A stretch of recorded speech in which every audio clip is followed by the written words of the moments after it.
belakang. Sampah botol plastik sulit didaur ulang dan sulit diurai. Masyarakat mulai sadar tentang keresahan hal ini. Karena itulah Green Craft hadir untuk menyelesaikan masalah ini. Rumusan masalah. 1. Bagaimana cara menyeimbangkan tujuan ekonomi dengan tanggung jawab terhadap lingkungan dan sosial. 2. Bagaimana strategi pemberdayaan masyarakat terhadap produksi daur ulang. 3. Bagaimana cara menumbuhkan kesadaran masyarakat tentang pentingnya mengurangi limbah sampah plastik. Tujuan proposal. 1. Mengembangkan usaha Green Craft sebagai kewirausahaan sosial berbasis daur ulang. 2. Meningkatkan kesadaran masyarakat dalam mengurangi limbah plastik. 3. Menciptakan peluang usaha dan lapangan kerja berorientasi sosial serta ramah lingkungan. Manfaat kewirausahaan sosial bagi lingkungan: mengurangi pencemaran dengan mengolah sampah plastik menjadi produk bermanfaat. Yang kedua, bagi sosial, memberdayakan masyarakat melalui pelatihan dan kegiatan daur ulang. Yang tiga, ekonomi, membuka peluang usaha dan pendapatan baru bagi masyarakat. Bab 2 ada tinjauan pustaka. Nah, konsep utama Green Craft menekankan pada aktivitas bisnis sebagai sarana perubahan sosial dengan menggabungkan aspek ekonomi, sosial, dan lingkungan sehingga masyarakat dapat memperoleh pendapatan tambahan, kemudian mengurangi limbah volume plastik, dan juga meningkatkan kesadaran masyarakat akan pentingnya pendaur ulangan sampah untuk kebersihan, kesehatan, dan juga kesejahteraan masyarakat yang berkelanjutan. 2.2 yaitu teori dan modal kewirausahaan sosial. Nah, teori yang pertama itu ada teori inovasi Saint-Victorien yang menyatakan bahwa wirausahawan itu sebagai agen perubahan sosial. Nah, Green Craft ini mengubah limbah plastik di masyarakat menjadi produk kerajinan yang bernilai jual tinggi dan meningkatkan pendapatan tambahan masyarakat sekaligus meningkatkan kesadaran mereka terkait isu lingkungan. Nah, yang kedua ada teori triple bottom line dari Alvin Kahn yang menyatakan bahwa keberhasilan kewirausahaan itu berdasarkan pada 3 prinsip. Yang pertama adalah profit atau laba yang diperoleh dari hasil produk penjualan ekoganci. Kemudian yang kedua ada people atau sosial, itu adanya keterlibatan sekaligus pemberdayaan masyarakat. Nah, yang terakhir yaitu planet atau lingkungan dengan mengurangi volume limbah botol plastik di masyarakat. Kemudian yang ketiga ada model bisnis hibrida dengan menyatukan misi ekonomi dan sosial harus seimbang dengan aktivitas komersial yang mendanai misi sosial. Green Craft ini memperoleh hasil penjualan produk itu untuk mendanai misi sosial yaitu pelatihan pendaur ulangan dan juga pemberdayaan masyarakat. 2.3 ada studi kasus kewirausahaan yang sukses. Yang pertama itu ada perusahaan Grameen Bank dari Bangladesh yang menunjukkan keberhasilan dengan akses pengembangan kemandirian, yakni dengan memberikan pinjaman mikro kepada masyarakat miskin, khususnya para perempuan yang ada di sana tanpa jaminan formal. Nah, sehingga pada tahun 2006 perusahaan ini berhasil meraih penghargaan Nobel Perdamaian. Nah, yang kedua ada perusahaan dari Indonesia yaitu Was for Change yang didirikan pada tahun 2014. Mereka menggunakan prinsip tanggung jawab sosial yang mengadopsi 3R, reduce, reuse, dan recycle yang berkelanjutan. Bab 3, deskripsi usaha. 3.1, nama usaha. Nama usaha yang kami pilih adalah Green Craft. Green Craft adalah usaha UMKM yang menjadikan sampah limbah plastik, mengubahnya menjadi produk gantungan kunci yang kemudian bisa memiliki nilai dan bisa dijual. Usaha ini lahir dari rasa kepedulian terhadap permasalahan sampah dan kemudian mengubahnya menjadi produk yang lebih ramah lingkungan. 3.2, bagian visi dan misi. Untuk visinya, menjadi usaha kreatif yang inovatif dan berkelanjutan mengelola sampah limbah plastik menjadi produk bernilai guna, serta mendorong masyarakat agar lebih peduli dan sadar akan pengelolaan sampah. Selanjutnya, misi. Yang pertama, itu mengubah sampah plastik menjadi gantungan kunci yang menarik dan bernilai guna. Yang kedua, memberdayakan ibu rumah tangga dan remaja dalam proses produksi dan pemasaran. Yang ketiga, meningkatkan kesadaran masyarakat tentang pentingnya daur ulang sampah. Yang keempat, terus berinovasi untuk menjaga kualitas dan keunikan produk. Dan yang terakhir, mendukung ekonomi kreatif yang ramah lingkungan dan sejalan dengan tujuan pembangunan berkelanjutan SDGs. Selanjutnya ada bagian 3.3, produk atau layanan. Nah, produk utama kami itu adalah gantungan kunci. Gantungan kunci ini berasal dari botol sampah plastik yang kemudian dirubah menjadi berbagai macam bentuk, menjadi bentuk hewan, bunga, dan simbol khas lain daerahnya. Kemudian ada hiasan meja dan dinding, dan ada juga aksesoris ramah lingkungan seperti gelang dan bros. Kemudian ada layanan tambahan seperti workshop edukatif, custom order, dan kerjasama promosi lingkungan. Selanjutnya bagian 3.4, nilai sosial yang diciptakan. Green Cake Craft tidak hanya mengolah sampah plastik menjadi produk bermanfaat, tetapi juga menciptakan lapangan kerja bagi ibu rumah tangga dan remaja. Kegiatan ini juga memperkuat rasa kebersamaan, gotong royong, dan kesadaran menjaga kebersihan lingkungan. Aku akan menjelaskan di bab 4 dan dimana ada analisis pasar Green Cake Craft, yaitu ada 4.1 gen segmenter pasar. Green Cake Craft menyasar pada konsumsi yang peduli pada lingkungan dan berdampak pada sosial, di mana ada usia remaja, dewasa, di sekitaran umur 13 sampai di umur 35 tahun. Ia mengonsumsinya di pelajar, mahasiswa, dan pekerja muda. Lalu ada karakter yaitu suka produknya yang unik, terus ramah lingkungan, dan mendukung pemberdayaan perempuan serta remaja. Lalu ada di 4.2 yaitu ada target pasar. Kita mentargetkan utama yaitu ada di pelajar, mahasiswa, dan pekerja muda. Lalu ada target tambahan yaitu ada keluarga dan komunitas dan organisasi.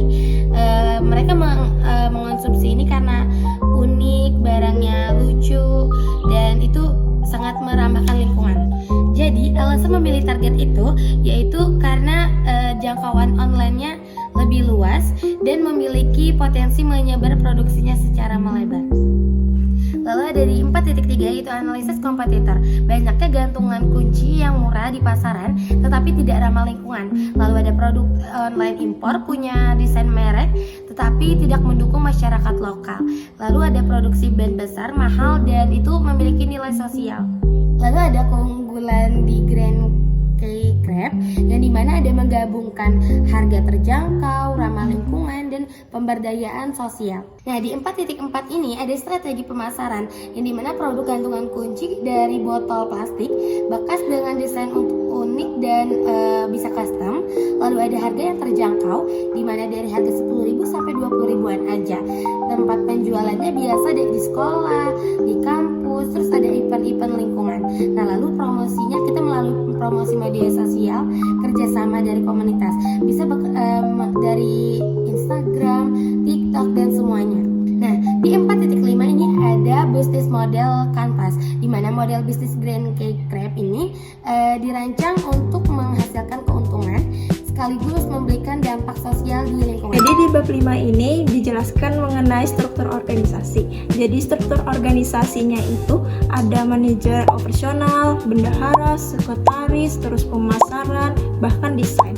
Lalu keterlibatan ini dilalui oleh ada ibu-ibu rumah tangga, terus ada juga komunitas, bahkan remaja yang putus sekolah. Proses produksinya yaitu mengambil dari bank sampah, yaitu di lokasinya berada di Sultan Adam itu.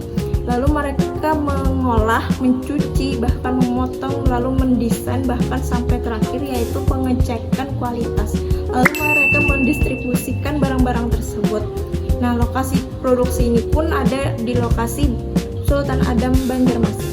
Lalu itulah manajemen sumber daya manusia difokuskan untuk pemberdayaan.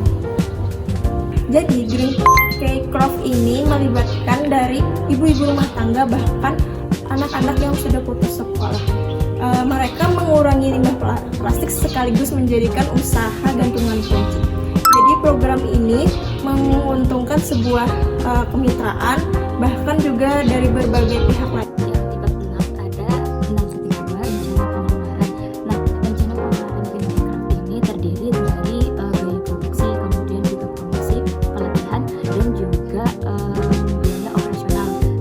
Komponen utamanya itu terdiri dari cat akrilik, kemudian juga lem tembak, lalu gunting dan pengganci. Itu estimasi biayanya sekitar 300.000. Kemudian untuk transportasi dan juga logistik sekitar 200.000. Dan untuk promosi baik itu offline melalui penyebaran flyer dan juga online dari sosial media itu estimasi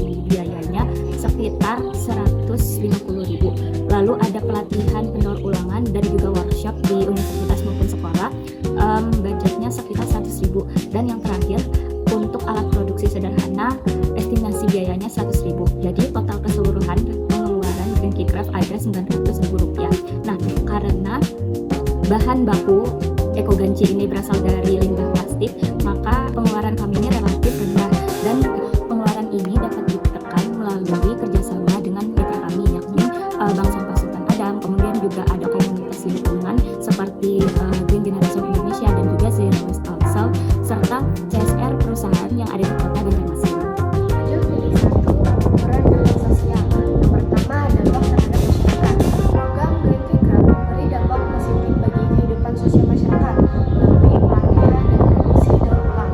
Masyarakat yang sebelumnya tak memiliki pekerjaan kini mendapat ibu rumah tangga dan remaja putus sekolah bisa berpenghasilan tambahan dari kegiatan tambahan, membuat dan menjual bantuan kunci dari botol plastik. Program ini juga menunjukkan sebuah gotong royong, kerjasama, dan peduli sosial terhadap lingkungan. Yang kedua, dampak terhadap lingkungan. Green Keycraft membantu mengurangi sampah plastik dan mengubahnya menjadi produk bermanfaat. Kegiatan ini menanamkan kesadaran bahwa sampah bisa menjadi sumber daya, bukan sekedar limbah. Selain itu, membuat lingkungan lebih bersih dan sehat. Program ini juga mendorong masyarakat untuk hidup lebih ramah lingkungan. Rencana implementasi program sosial. 1. Tahap persiapan. Yang pertama, sosialisasi ke warga, sekolah, dan komunitas. Kemudian rekrut ibu rumah tangga dan remaja putus sekolah. Selanjutnya, kerjasama dengan bank sampah untuk bahan baku dan pembentukan tim pelaksana serta pembagian tugas. Kemudian yang kedua, ada pelatihan dan pendampingan. Yang pertama, pelatihan teknik daur ulang botol plastik. Yang kedua, pelatihan desain dan finishing produk. Yang ketiga, pelatihan pemasaran digital dan literasi keuangan. 4. Pendampingan rutin untuk menjaga kualitas. Kemudian yang ketiga, ada produksi. Pertama, pengumpulan botol plastik mingguan. Yang kedua, proses pembuatan, yaitu meliputi potong, bentuk, hias, quality control, dan kemas. Kemudian selanjutnya ada kapasitas awal, yaitu 400 piece per bulan, dan upah berbasis hasil. Kemudian yang keempat, ada pemasaran dan distribusi. Pertama, penjualan offline, yaitu melalui bazar, sekolah, kampus, dan komunitas. Kemudian selanjutnya untuk penjualan online ada IG, TikTok, dan Shopee. Kemudian untuk kampanye lingkungan menggunakan hashtag ekoganci, green dan Green Keycraft. Kemudian yang selanjutnya ada monitoring dan evaluasi. Pertama, evaluasi setiap 3 bulan sekali. Kemudian untuk indikator sosialnya ada jumlah peserta dan tambahan pendapatan. Kemudian indikator lingkungan, pengurangan sampah plastik, indikator ekonomi, penjualan, dan laba usaha. Kemudian yang keenam ada pengembangan keberlanjutan, yaitu inovasi produk baru, yaitu gelang, souvenir, dan hiasan. Kemudian ada perluasan ke kelurahan lain dan penguatan kerja bersama sekolah, LSM, dan CSR. Nah, kali ini aku akan menjelaskan di 7.3 ya, di mana ada kemitraan dengan komunitas. Green Keycraft ini membangun komunitas untuk memperkuat dampak, lalu ada memperkuat kegiatan sosial dan mendukung pemberdayaan masyarakat. Yang pertama ada pemerintah desa dan RT RW. Itu ada memberi dukungan administrasi dan legislatif, yaitu membantu proses pengizinan dan pelatihan, menjadi penghubung antara pelaksana dengan masyarakat. Lalu dan nomor 2 ada bank sampah dan LSM, yaitu ada menyediakan lahan dan plastik sistem pengumpulan. Lalu ada memberikan dukungan insentif dan hasil setoran sampah. LSM juga memberikan pelatihan daur ulang, edukasi, dan mendampingi. Ketiga dari sekolah, universitas, dan Karang Taruna, yaitu mengajak pelajar dan mahasiswa berpartisipasi untuk pengumpulan dan inovasi produk. Lalu ada Karang Taruna, itu mendukung regenerasi dan keterlibatan pemuda. Lalu yang keempat ada pihak swasta dan komunitas online, yaitu ada memberikan bantuan dana, alat, lalu ada promosi CSR. komunitas online itu membantu pemasaran dan mempromosikan melalui digital, yaitu media sosial dan yang lainnya. Lalu ada memperluas jangkauan produk dan inspirasi pengelolaan limbah sampah. Program ini memanfaatkan pemasaran digital dan kemitraan dari berbagai pihak, bahkan juga untuk berkelanjutan usaha.